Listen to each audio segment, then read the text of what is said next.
അധ്യാത്മരാമായണമിതമെത്രയുമത്യുത്തമോത്തമം മൃത്യുഞ്ജയ പ്രോക്തം അധ്യയനം ചെയ്യിൽ മർത്യനജന്മനാ മുക്തി സിദ്ധിക്കുമതിനില്ല സംശയം.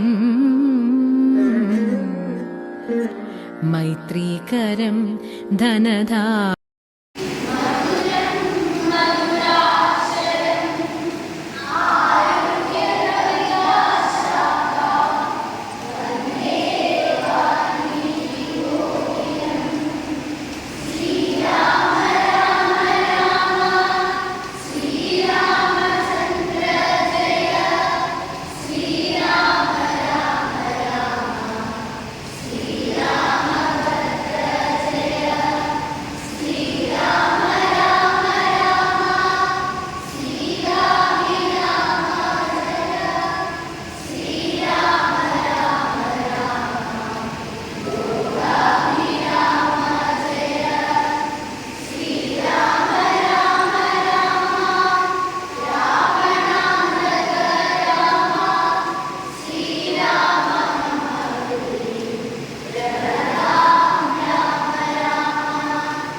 രാമായണ മാസം ആരംഭം കുറിക്കുന്നതായ ദിനം കഴിഞ്ഞെങ്കിലും 2 ദിവസം മുന്നേ നമ്മൾ രാമായണ മാസം ആരംഭം കുറിച്ചു. പല കാരണങ്ങളാലും നമ്മൾ ഇന്ന് ആണ് ഇവിടെ തുടക്കം ആരംഭിക്കുന്നത്. ഇവിടെ സന്നിഹിതനായിട്ടുള്ളതായ Bharatiya Vidya Bhavan chairman Shriman Rajan sir, principal Shrimati Sindhu Sivadas, teacher Sindhu teacher, എനിക്കറിയുന്നതായ ടീച്ചർ സിന്ധു ടീച്ചർ, മറ്റുള്ള എല്ലാ ടീച്ചർമാർക്കും, സ്നേഹം നിറഞ്ഞ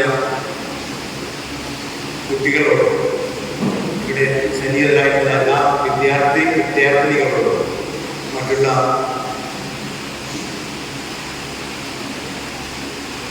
ഇവിടെ ജോലി ചെയ്യുന്നതായ എല്ലാ സഹോദരന്മാർക്കും എൻ്റെ പ്രത്യേകിച്ച് സ്നേഹം അഭിവാദ്യങ്ങൾ അർപ്പിച്ചുകൊള്ളട്ടെ. സാധാരണ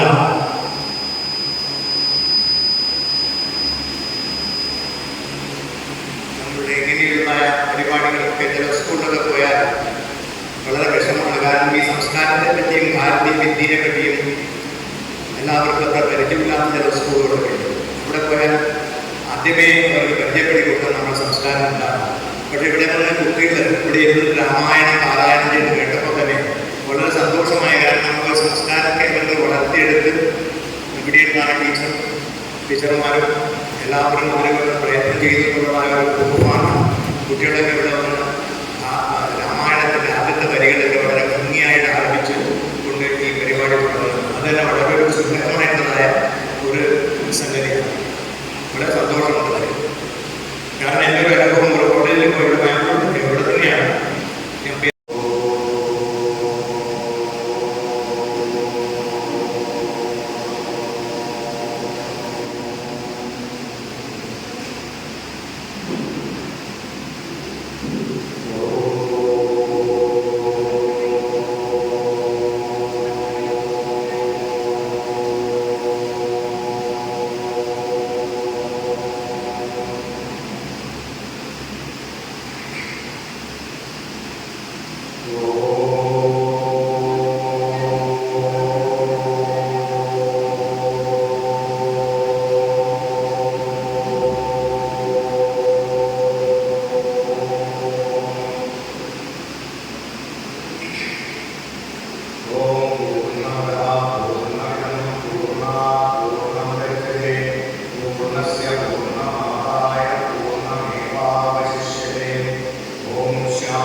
ഞാൻ ആ സമയത്ത് 70s അവൻസ് ജേർണലിൻ്റെ ഏതൊരു പരിപാടിക്ക് വേണ്ടി നമ്മളെ ക്ഷണിച്ചു. അപ്പോൾ ഞാനവിടെ എത്തിയിട്ടായിരുന്നു. കെ എം മുൻഷി അദ്ദേഹം വളരെ അടുത്ത് തന്നെ സംസാരിക്കാൻ ഉള്ളതായ അദ്ദേഹമാണ് ഈ ഭാരതീയ വിദ്യ പ്രചാരത്തിന് വേണ്ടി ഇത്രയധികം ഒരു ഫൗണ്ടേഷൻ തന്നെ ഉണ്ടാക്കി തീർത്തത് നമുക്ക് വേണ്ടിയിട്ട് എല്ലാവർക്കും വേണ്ടി. അദ്ദേഹത്തോടുള്ള അദ്ദേഹത്തിൻ്റെ കടപ്പാട് വളരെ നമുക്ക് പ്രത്യേകിച്ച് അതുകൊണ്ടാണ് ഈ ഭാരതീയ വിദ്യാഭവൻ സ്കൂൾ വരണമെന്ന് സിന്ധു ടീച്ചർ പറഞ്ഞപ്പോൾ തന്നെ എനിക്ക് സന്തോഷമായത്. കാരണം വളരെ ചെറുപ്പത്തിലേ ഞാൻ ഭാരതീയ വിദ്യാഭവനുമായിട്ട് അസോസിയേറ്റ് അദ്ദേഹത്തിന് ഭാരതീയ ജേർണലൊക്കെ എനിക്ക് വരാറുണ്ട്, അവിടെയായിട്ട് സംബന്ധിക്കാറുണ്ട്. ഇവിടെ ആദ്യത്തെ തവണ സ്വാമി വിമാനത്തിൽ വളരെ ചെറുപ്പത്തിലുള്ള സമയത്ത് തന്നെ അവിടെ വന്നിട്ടൊരു പ്രഭാഷണം ഇവിടെ ഉണ്ടായിരുന്നു, യോഗോപദേശത്തെ പറ്റി സംസാരിക്കാൻ. അപ്പോൾ അങ്ങനെയുള്ളതായ ഒരു സംസ്കാരം നമ്മൾക്ക് നിവൃത്തിപ്പെടുത്തുന്നതായ ദേവഋഷിയെ സ്മരിച്ചുകൊണ്ട് ഈ ഭാരതീയ വിദ്യാഭ്യാസ സ്കൂൾ ടീച്ചർമാരെയും പ്രിൻസിപ്പൽ ടീച്ചർ വിദ്യാർത്ഥികൾ എല്ലാവരെയും വളരെ സന്തോഷപൂർവ്വം അനുഗ്രഹിക്കാൻ ഭഗവാൻ അനുഗ്രഹിക്കട്ടെ എന്നുള്ള പ്രാർത്ഥന